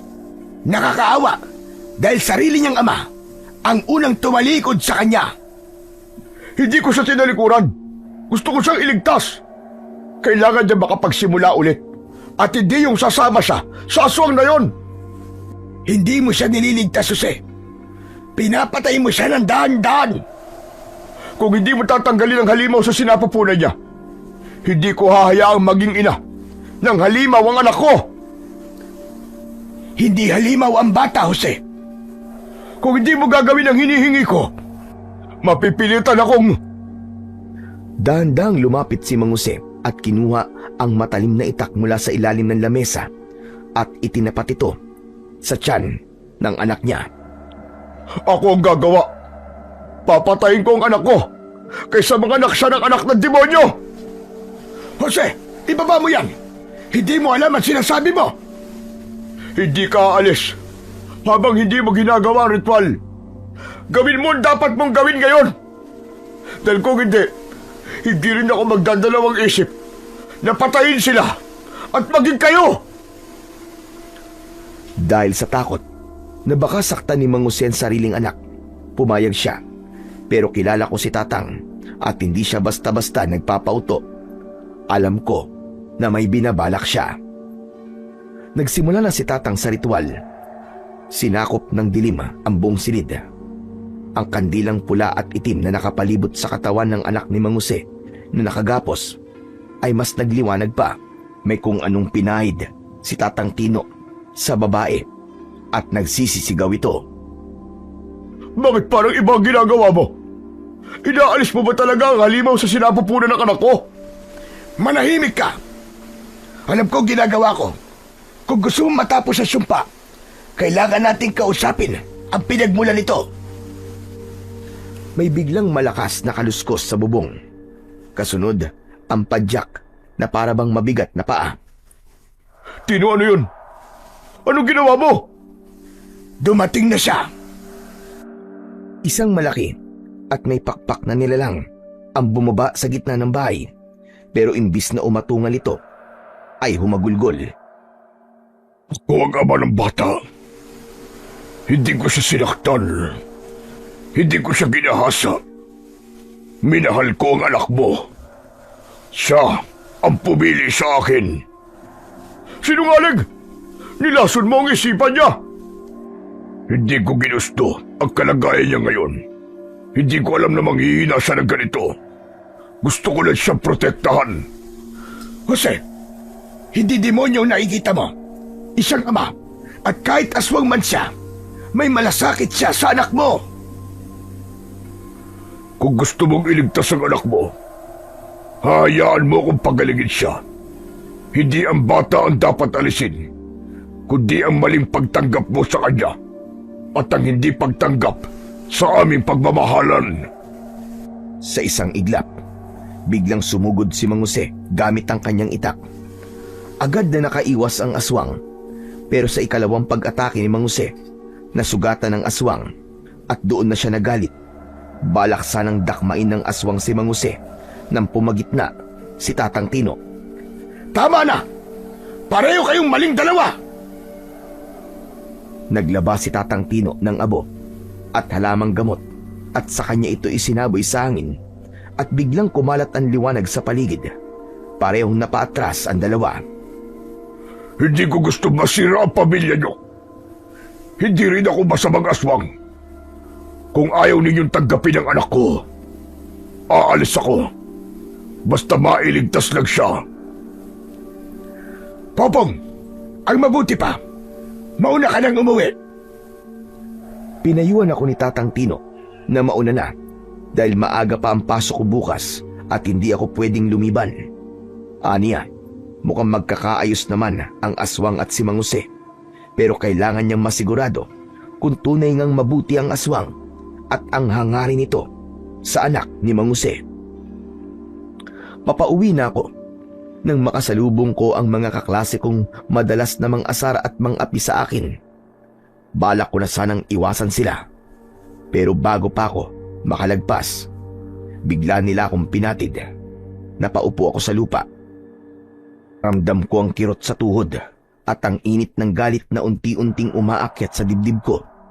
Gaganti pa lang sana ako nang biglang may malakas na pagaspas ng pakpak ang umalingaw-ngaw sa itaas namin. Napatingala kaming lahat. May malaking anino ang gumalaw. Isang nilalang na may mahahabang kuko at mata na kumikislap na parang apoy. Bumaba ito sa harapan namin. Mukha itong mabangis na hayop na gutom na gutom. Sabay-sabay kaming napasigaw. Kanya-kanya kami ng takbo. Hindi na kami lumingon pa. Hindi ko na rin alam kung nasan sila. Basta't ang alam ko lang, kailangan kong makatakas. Habang papalayo ako ng papalayo, mas lalo namang kumakapal ang dilim. Wala ng daan, puro ugat ng kahoy at malalaking puno at sanga. Hindi ko na makita ang tinatakbuhan ko. Hindi ko makita ang paligid at higit sa lahat, hindi ko makita ang daan pauwi. Palagay ko, katapusan ko na. Nadulas ako sa basan lupa at nawalan ako ng balanse. At habang bumabagsak ako, ramdam kong parang may humahawak sa paa ko. Nang lingunin ko, isang babae. Nagpumiglas ako, kaya gumulong ako pababa sa batong bahagi. Halos hindi na ako makahinga sa bawat pagbangga ng katawan ko sa mga bato at ugat, hanggang sa tumama ang ulo ko sa nakausding bato at nawalan ako ng malay. Nang magising ako, may isang babaeng nasa tapat ng mukha ko. Napasigaw ako, pero agad niyang tinakpan ang bibig ko at sinenyasan na tumahimik. Huwag ka maingay. Ligtas ka dito. Napakurap ako. Halos mapatalon ako kung hindi lang niya ako mahigpit na hinawakan. Ang totoo, lalo lang akong kinabahan. Sa dilim ng gubat, tanging liwanag lang ng buwan ang nagsisilbing ilaw para makita ko ang muka ng babae. Maputla siya at parang ilang araw nang hindi natutulog. Papakawalan kita. Pero mangako ka na hindi ka sisigaw. Agad akong tumango. Sino ka? Huminga siya ng malalim na para bang hirap siyang magsalita. Ako si Hilda. Sinabi mo na hindi ako ligtas dito, di ba? Kung hindi ligtas, bakit nandito ka? Hinahabol ka rin ba ng aswang? Hindi. Pero mabuti pa. Umuwi ka na. Bago ka pa nila maabutan. Nila? Sino sila? Hindi na siya sumagot. Nagsimula siyang humakbang papalayo. Sumuot siya sa madilim na bahagi ng gubat. Nanginginig pa rin ang tuhod ko. Pero sinundan ko siya dahil wala na akong ibang mapuntahan. Akala ko, kaya ko na ang aswang, pero hindi pala. Kung wala akong panangga, siguradong katapusan ko na. Habang sumusunod ako kay Hilda, napansin kong maingat siya. Tila kabisado niya ang bawat daan. Minsan, biglaan niya akong hinihila para umiwas sa mga parting dapat hindi daanan. Bakit? Huwag kang tatapak dyan. May mga nakabaong patibong ang mga nilalang dito. May bigla kaming narinig na kaluskos sa kanan namin. Mabilis na naipwesto ni Hilda ang sarili niya sa harapan ko. Nakataas ang kamay na parang may hawak na sandata kahit wala naman akong nakikita. Muli kong naramdaman ang lamig sa bato ko at malakas na tunog na para bang may mga butong binali. Tumingin ako kay Hilda pero hindi ko siya nakitaan ng takot. Huwag kang gagalaw. Dadaan lang sila. Sino ba silang tinutukoy mo? Naguguluhan na ako sa iyo eh. Hindi ko alam kung ilang segundo kaming nakatayo roon habang nakikiramdam. Pero nang humina na ang kaluskos, huminga ng malalim si Hilda at kumilos muli. Lumalim pa ang nilalakaran namin. Ang mga puno ay tila nagiging mas matataas. Maya-maya pa, huminto si Hilda. Bakit tayo tumigil? Hinatak niya ako papalapit. Napasigaw ako ng bagya sa nakita. Diyos ko! Hilda! Anong nangyari sa kanila? Sa harap namin, nakakalat ang mahigit 10 bangkay. Mga lalaki, babae, at may mga bata. Yung iba nakadapa, yung iba nakasandal sa puno na nakayuko na para bang natutulog. Pero lahat sila, walang lamang loob ang tiyan. Parang hinugot ng buo ang lamang loob nila. Hilda, bakit nandito to? Sinong gumawa nito? Hindi siya sumagot agad. Nakatingin lang siya. Pero kita ko sa mukha niya ang isang bagay na hindi ko inaasahang makita mula sa isang taong parang sanay na sa dilim. Nabakas ko ang pangamba kay Hilda. Ito ang dahilan kung bakit ko sinabing umuwi ka na. Hindi ka dapat napunta rito. Sino bang gumawa nito? Huminga siya ng malalim, saka tumingin sa akin ng diretso. Hindi sino, kundi ano. Mas lalong lumakas ang kabog ng dibdib ko. Hilda, anong ibig mong sabihin? Pumunta siya malapit sa isang bangkay. Nilapitan niya ang bangkay ng lalaking mukhang sundalo. Nakasando pa ito at may rosaryo sa kamay. Lumuhod si Hilda at bahagyang inilapat ang kamay niya sa dibdib ng bangkay. Biglang lumiwanag ang paligid. Hindi sobrang liwanag, pero parang may asul na kung anong alon na sumulpot mula sa kamay niya. Bahagya pa akong napatras. Hilda, ano yan? Paano mo nagawa yun? Hindi niya ako tinignan.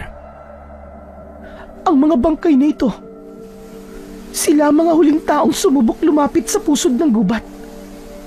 Inakala nilang kaya nila, pero hindi nila alam na may nilalang na nagbabantay dito na mas mabangis pa sa lobo. At lungga ito ng mga matataas na nilalang ng dilim. Kaya kailangan kong dalhin ka palayo bago ka pa nila maamoy. Anong nilalang? Aswang ba ulit? Tama ka. Aswang nga ang pumatay sa kanila. Pero hindi sila biro. Mas malakas na aswang. Sila ang dahilan kung bakit hindi naglalakas ng loob ang mga tao rito na pumasok sa lugar na ito. Isang malalim na pag-ungol ang umalingaw-ngaw sa paligid. Mas malakas kaysa kanina at pakiramdam ko mas malapit sa amin. Bigla akong hinila ni Helda, pero bago yun, dumura siya ng 3 beses sa kanyang palad at ipinahid yun sa akin. Napansin ko lang, kakaiba ang laway ni Helda, kulay dilaw at berde. Napaatras pa ako ng bagya. Ano bang ginagawa mo? Kadiri ka naman. Parang plema na yata itong pinahid mo sa akin eh. Mamaya ka na magreklamo. Tumakbo na tayo. Ngayon na. Tumingin siya sa likuran ko at ang itsura niya, mababakas, ang matinding takot. Hindi dapat sila nagising. Bilis! Takbo na! Hindi ko na alam kung gaano kami kabilis tumatakbo. Parang hinahati ang lalamunan ko sa bawat paghinga ko. Pero mas lumakas ang alulong sa likuran namin. Humigpit ang hawak ni Helda sa kamay ko. Popong! Huwag kang lilingon kahit na anong mangyari. Pero syempre, lumingon ako. At sana hindi ko na ginawa. Dahil mula sa likuran ko, isang napakalaking anino ang lumitaw sa pagitan ng mga puno. Hindi malinaw ang itsura niya, pero may 2 bagay na agad kong napansin. Ang mata nitong kulay pula na para bang nagliliyab at ang lakas nitong gumalaw. Sumagi sa isip ko na maaaring ito na ang aswang na sinasabi ni Helda. Dahil kahit hindi ko pa man makita ng buo, alam kong hindi yung basta aswang. Mas malaki, mas mabilis, at mas gutom. Helda! May aswang sa likuran natin! Mamaya ka na magsisisigaw dyan! Tumakbo ka na! Bilisan mo! Maya-maya lang, napahinto si Helda. Muntik na akong mabunggo sa kanya. Bakit ka na naman ba huminto? Hindi na niya kailangan sumagot. Kasi sa harap namin, isang malalim na bangin. Lumapit si Helda sa gilid ng bangin bago lumingon-lingon sa paligid na para bang merong hinahanap. Helda! Papalapit na siya! Alam ko! Sandali lang! Sa likuran namin, kitang-kita ko ang mabilis na paglapit ng aswang sa direksyon namin. Popong! Pag sinabi kong takbo, ang gawin mo, tumalon ka papunta sa kanan. Huwag ka mag-alala. Hindi ka mahuhulog. Ano? Hindi ako tatalon dyan, no? Malalim yan eh. Wala na nga akong nakikita sa sobrang lalim eh. Popong, maniwala ka sa akin. Mabuti ako, tutulungan kita. Bantay mo ko. Hindi kita ilalaglag. Hindi kagad ako nakagalaw. Nanginginig ang binti ko, lalo na't palapit na ng palapit ang mabangis na nilalang sa likuran namin. Mabilis niyang hinawakan ang mukha ko at pilit akong tumingin sa kanya. Kung hindi ka tatalon, mamamatay tayong pareho dito. Hindi ko pa nasasagot nang biglang may bumagsak sa lupa sa likod namin. Ramdam ko ang pag-alog ng lupa. Unti-unti kong naramdaman ang mainit na hininga nito sa batok ko. Popong! Ngayon na! Tinulak niya ako papunta sa kanan at tumalon ako. Akala ko mahuhulog ako, pero pagtalon ko, may isang napakalaking nilalang na mukhang ibon ang sumalo sa akin. Doon ko unang nakita nang malinaw ang itsura niya. At ito ay si Helda. Si Helda ay isang aswang. Popong! Delikado dito! Umalis ka na! Helda? Aswang ka rin? Oo, pero hindi ako masama. Nasisigurado ko sa'yo na mabuti ako. Hindi kita ililigtas kung masama ako, Popong. Ako ang bantay mo. Pinagkatiwala ka sa akin ng tunay mong mga magulang. Ha? Anong ibig mo sabihin? Ipinanganak ka sa lungga naming mga aswang. Mabubuting tagapagbantay ng gubat ang iyong mga magulang. Ngunit nang mamatay ang iyong ama, napilitan ng iyong ina na isuko ka sa isang manunugis ng aswang. Tinutugis ka kasi ng ibang mga aswang. At alam ng iyong ina na hindi kanya kayang ipagtanggol mag-isa. Kaya inilagay ka niya sa taong alam niyang makapagbibigay ng mas ligtas na buhay para sa'yo. Kung ganun, buhay pa ang nanay ko. Oo, Popong. Pero nanganganib din ang buhay niya. Teka. Bakit alam mo ang lahat ng to? Dahil kahit aswang ako, kasapi ako ng magulang mo. Mabuti akong alagad niya. Dahil minsan niya akong sinagip mula sa kamay rin ng mga kalahi kong aswang. May utang na loob ako sa nanay mo. Kung ganun, gusto kong makita ang nanay ko. Ililigtas ko siya. Hindi pa sa ngayon, Popong. Hindi mo kakayanin. Bumalik ka na sa tatang Tino mo. Paggandaan mo muna ang lahat, Popong. Huwag kang padalos-dalos. Dahil hindi sila biro na kalaban. Umiling ako. Nang hindi ako gumalaw, si Hilda na mismo ang tumulak sa akin palabas ng gubat. Nilingon ko siya habang nanginginig pa rin bago nagsimulang tumakbo paalis ng gubat. Ang hirap iproseso ng lahat ng nalaman ko. Ang hindi ko lang din maintindihan, bakit inilihim sa akin ito ni Tatang Tino. Nagmamadali akong lumabas ng gubat. Nanginginig ang tuhod ko habang pilit kong inaalala kung saan ako dumaan. Bawat kaluskos sa paligid ko, iniisip kong aswang na ang susugod o susunggab na naman sa akin. Ang malamig na hangin sa loob ng gubat ay biglang napalitan ng mainit-init na simoy paglapit ko sa paanan. Doon, sa tabi ng nakatumbang puno, nakita ko si Tatang Tino. May dala siyang sulo. Paikot-ikot ang tingin. Para bang kanina pa ako pinaghahanap. Nang makita niya ako, halos mamuti ang mga mata niya sa pagkabigla. Galit niya pa nga akong nilapitan. Anak ka ng teteng, Popong! Ano bang ginagawa mo ron? Hindi ba sinabi ko na? Paulit-ulit ko pang binalaan. Huwag na huwag kang pupunta sa gubat na yon. Tignan mo ang itsura mo ngayon. Halos mabasag ang tenga ko sa lakas ng sigaw niya sa akin. Tatang, hinabol po ako ng aswang. Wala na po ako mapuntahan. Wala po akong makitang daan pabalik. Kaya doon po ako napunta. Bakit ba kasi ang tigas-tigas ng ulo mo? Bakit hindi ka marunong sumunod? Hindi yung basta gubat. Kung ayaw mo mapunta ako ron, bakit? Ano bang tinatago mo, Tatang? Hindi ko na napigilang itanong. Gusto kong kumpirmahin ang lahat. Ang dami nang nangyayari. Mga aswang, bangkay, si Hilda, ang hiwaga sa gubat na yun, si Tatang, na maraming bagay na itinatago sa akin. Huminto si Tatang. Nakatulala lang siya sa akin. Tila nag-aalangan kung sasagot ba o iiwasan ang tanong ko. Nang muli siyang magsalita, mababa ang boses at halos pabulong.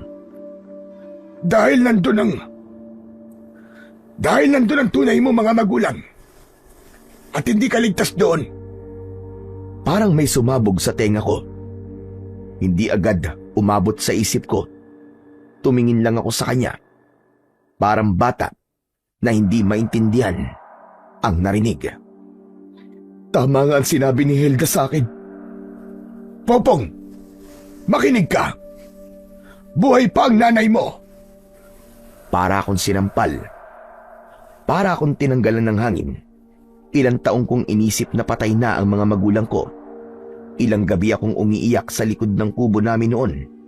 Tinatanong kung bakit ako iniwan. Parang siya mismo ang lumason sa isip ko. Akala ko ba iniwan nila ako? Sabi mo, na basta na lang nila akong iniwan sa gubat. Sabi mo kinalimutan nila ako. Pero ang totoo, ikaw lang ang gumawa ng kwentong wala namang katotohanan. Pinagmukha mo masama ang mga tunay kong magulang. Umiling si Tatang Tino ng dahan-dahan. Parang bawat galaw niya ay may kasamang sakit at lungkot. Sinabi ko yon dahil natakot ako. Natakot ka? Para saan? Sa kanila? Popong, nasanay akong kasama kita. Parang anak na kita. Natakot ako na kapag nalaman mong buhay sila, ay iiwan mo ko. Hindi. Hindi ganun yun. Hindi mo naiintindihan, anak Popong. Hindi ko sinabi kagad sa'yo dahil pinupuntirya ka ng mga aswang. Ayokong isang araw na babalik ka doon at tuluyang kang mawawala sa akin. Biglang may malakas na kaluskos mula sa gubat. Pareho kaming napalingon. Lumapit ako kay Tatang na nag-aalangan. Tang, ano po yun? Hindi ako sinagot ni Tatang. Imbis, hinawakan niya ako sa balikat at inakay ako palayo sa direksyon ng gubat at pilit na itinatago ang nanginginig niyang mga kamay. Popong, makinig ka sa akin. Kung gusto mo pa mabuhay, kalimutan mo muna ang lahat na sinabi ko. Hindi pa tamang panahon. Mas lalo mo lamang pong dinadagdagan ng inis ko. Panahon na para magpaliwanag ka sa akin. Hindi na ako bata. May karapatan akong malaman yun. At may karapatan din akong protektahan ka. Protektahan o kontrolin? Buong buhay ko, ikaw ang pinaniwalaan ko. Ikaw ang naging mundo ko. Tapos lalabas na nagsisinungaling ka lang. Kung buhay ang mga magulang ko, bakit ayaw mo makita ko sila? Dahil, Popong, ang mismo mga magulang mo ang naglayo sa iyo mula sa gubat dahil mapanganib ang dugo mo. Pinagnanasahan ka ng mga aswang sapagkat ang dugo mo ay gininto ang dugo. Isang uri ng dugo na matagal nang inaasam-asam ng kanilang lahi. Ipinanganak ka sa 7 kabilugan ng buwan na ayon sa paniniwala ng mga aswang, yun ang araw ng kanilang pinakamatinding lakas. Dahil dito, ikaw ang naging pinakamahalagang biktima para sa kanila. Dugo ko? Isang gabi, bago kita nakuha, may dumating na nilalang sa baryo. Aswang, hinahanap ka. Sinabi niyang, babawiin ka raw niya. Tang, bakit aswang ang naghahanap sa akin? Dahil ang mga magulang mo, Popong, sila ay tagapangalaga ng gubat at ang misyon nila ay protekta ng gubat laban sa mga aswang. Gusto ka nilang kunin bilang parusa sa tatay at nanay mo. Dahilan kung bakit isinuko ka sa akin. Ang totoo, kaya kita sinasanay para tulungan ang mga magulang mo. Pero hindi ka pa pala talaga handa. Hindi pa nabubuhay ang liksi sa dugo mo. Namanhid ako sa unang segundo. Hindi ako nakapagsalita. Paano ko tutulungan ang tunay kong magulang kung hindi ko pa tuluyang kaya? Bakit hindi mo sinabi? Bakit tinayaan mo mabuhay akong bulag sa sarili kong pagkatao? Dahil gusto ko lang na pangalagaan ka, Popong. Hindi. Hindi, Tatang Tino. Masyado kang mahigpit. Madamot ka. Madamot! Alam kong nasaktan ko siya. Pero hindi na ako nagpaligoy-ligoy pa. Bukas, kahit hindi pa ako ganap na magaling sa pakikipaglaban sa mga aswang at kulang pa ang pagsasanay natin, susugod ako na mag-isa. Hindi ko hihintayin na wala akong maabutan. Gagawin ko ang lahat. Sasagipin ko ang nanay ko. Kahit sarili ko pa ang maging kapalit. Hindi sumagot si Tatang Tino. Pero ramdam ko ang bigat ng katahimikan sa pagitan namin. Naglakad ako mag-isa, pauwi ng kubo namin. Iniwang ko si Tatang Tino na may bigat sa puso. Ngayon lang kami nagkaroon ng tampuan na ganito kalala. Parang pinipiga tuloy ang puso ko. Nang pabagsak kong isara ang pinto sa likuran ko, doon ko lang naramdaman ang panginginig ng tuhod ko. Galit ako. Pero hindi sa kanya, kundi sa sarili ko na hanggang ngayon, hindi ko pa rin kayang maging sapat. Nanay, hintayin mo ko. Paulit-ulit ko yung inuusal hanggang sa nakatulog ako. Kinabukasan, bago pa sumikat ang araw, gising na ako. Tahimik ang buong paligid. Sobrang tahimik at napakabigat. Sumilip muna ako sa silid ni Tatang Tino. Maimbing pa siyang natutulog ng mga sandaling yon. Dahan-dahan kong binuksan ang pintuan. Saka ko siya tinitigan at hinalikan sa noo. Patawarin mo ko, Tatang. Kung hindi man ako makabalik ng ligtas. Alam ko sa puso ko na kahit hindi tayo magkadugo, mahal na mahal kita. Lumabas ako ng silid ni Tatang at tinipon ko ang lahat ng gamit na pwede kong dalhin. Mga halamang tinuro ni Tatang. Dahon ng pandakaki, ugat ng buyo, at ang mabagsik na pinaglagaan ng luya at bawang. Amoy pa lang, uubusin na ang lakas mo. Pero ayon kay Tatang, yun ang pinaka-epektibong panlaban sa mabawang hininga ng mga aswang na sinasabi niyang kayang kumain ng lakas ng tao bago ka nito tuluyang atakihin at tanggalan ng lamang loob. Isinabit ko ang balisong sa bewang ko at itinago ang ilang kutsilyo sa bota at naglagay ng asin sa bulsa para sa pagtaboy sa mga nilalang ng dilim. Hindi ko alam kung totoo ba talaga, pero lahat ng pwedeng makapagligtas sa akin o sa nanay ko, kakapitan ko. Bago ako umalis, napatingin pa ako sa pinto ng silid ni Tatang. Naisip kong gising na kaya siya. Makikita ko kaya siyang haharangan ako o baka hahayaan niya lang akong sundan ang sarili kong kapalaran. Hindi na ako nag-abalang kumatok.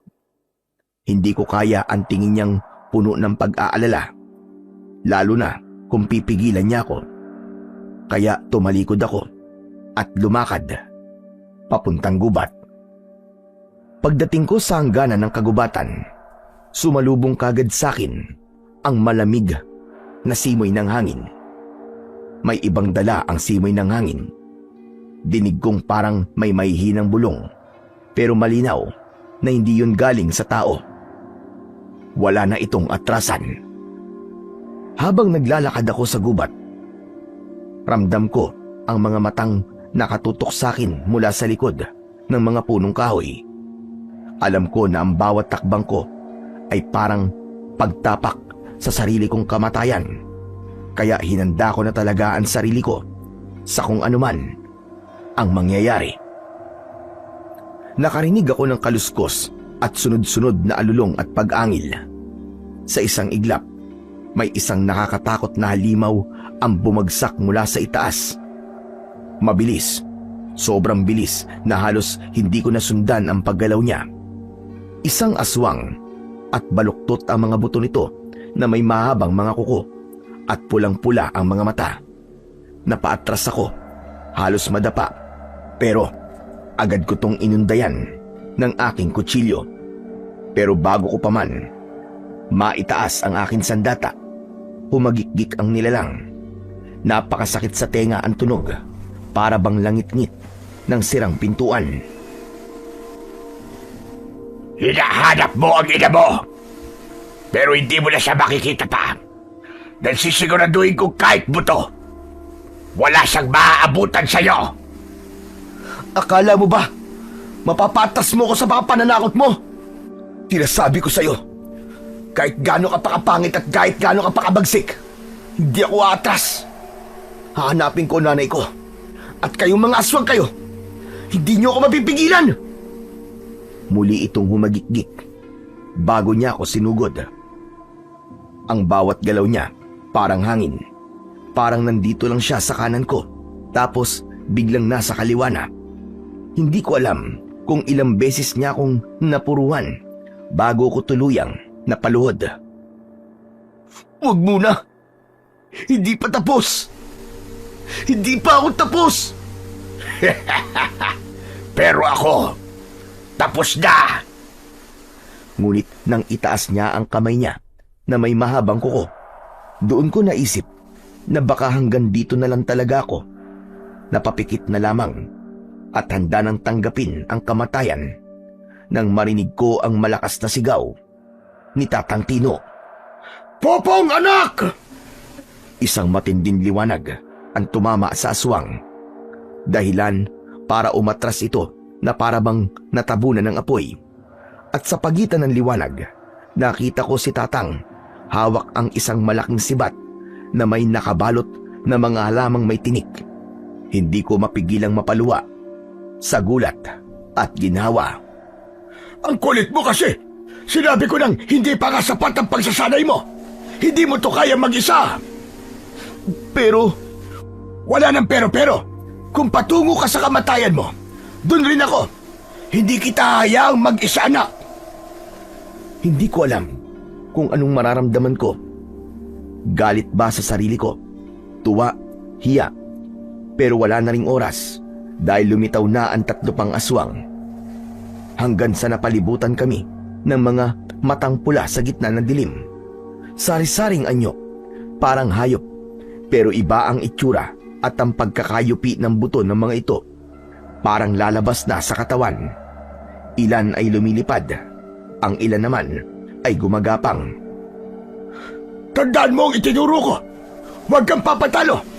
Para sa nanay mo. Hindi ko alam kung bakit, pero sa unang pagkakataon, hindi ako nataranta. Ang lakas ng kalabog ng puso ko, pero may kakaibang linaw sa isip ko. Siguro, dahil may kasama ako. Siguro, dahil nariyan si Tatang. Siguro, dahil alam kong kahit mamatay kami, hindi ako nag-iisa. Sumugod muli ang aswang. Mas mabilis ito kaysa sa inaasahan ko. Naramdaman ko ang hapdi nang magasgas ang braso ko sa matalim niyang kuko. Pero agad akong gumanti ng saksak sa tagiliran niya. Umurong siya sa sakit, pero hindi ako nagpatinag at agad ulit inundayan ng saksak sa dibdib ang aswang. Maya-maya pa, nakita ko si Tatang Tino na nahihirapan, kaya agad ko siyang nilapitan. Kumuha ako ng langis at agad na isinaboy sa mga aswang. Habang pahina kami ng pahina, padami naman ng padami ang mga aswang. Upang makinig ka, anak. Ramdam kong gising na ang liksi ng dugo mong ginintuan. Gamit ang balisong na may mutya ng kidlat. Nais kong sugatan mo ang palad mo ng 3 beses habang umuusal ako ng dasal na makatatalo sa dilim. Sinunod ko ang sinabi ni Tatang Tino. 3 magkakasunod na pagsugat ang ginawa ko sa palad ko. Naramdaman ko ang hapdi nun. Ngunit hindi ako tumigil. Nakita kong papalapit na ang mga aswang. Pero bago pa nila kami malapitan, sumabog ang nakakasilaw na liwanag sa palad ko. Nang imulat ko ang aking mga mata, wala na ang mga aswang. Nakaluhod si Tatang Tino at dahan-dahan siyang tumayo bago ko niyakap ng mahigpit. Nang humupa ang lahat, naghahabol pa rin ako ng hininga. Pagtingin ko sa paligid, ang daming bakas ng laban at sa gitna ng punong kahoy, may nakita akong maliit na kubo. Nakasara ang pinto, pero may liwanag sa loob. Lumapit ako. Kumalabog ang dibdib ko. Nang buksan ko ang pinto, ay nakita ko siya. Ang nanay ko. Nakagapos ito, kasama si Hilda, na parehong nangihina. Popong! Popong, anak! At doon ko na hindi napigil ang luha ko. Niyakap ko siya ng mahigpit. Dinala namin si nanay at si Hilda sa kubo namin sa baba ng bundok. Ginamot sila ni Tatang Tino at sa awa ng Diyos, kinaya naman nila. Pasensya na po kayo sa mga nabitiwan ko pong salita sa inyo, ah. Salamat po. At niligtas niyo ako. At hindi niyo po ako pinabayaan. Mahal kita, Popong anak. Kahit na hindi ka pa sa akin nanggaling. Mahal na mahal ko rin po kayo, Tatang. Sa gabing yun, may natutunan akong mahalaga. Hindi sukatan ng tapang ang pagpunta sa dilim ng mag-isa. Ang tunay na tapang ay ang pagtanggap na minsan kailangan mo ng kasama. At salamat sa Diyos, hindi ako nag-isa. Ang tapang ko kulang pa, pero kasama ko si Tatang na alam kong palaging nakasuporta sa akin. At ngayong nasa bisig ko na si Nanay, sulit ang lahat ng hirap, dugo at pagod ko. Dito na po nagtatapos ang aking kwento. Salamat po sa lahat ng nakinig.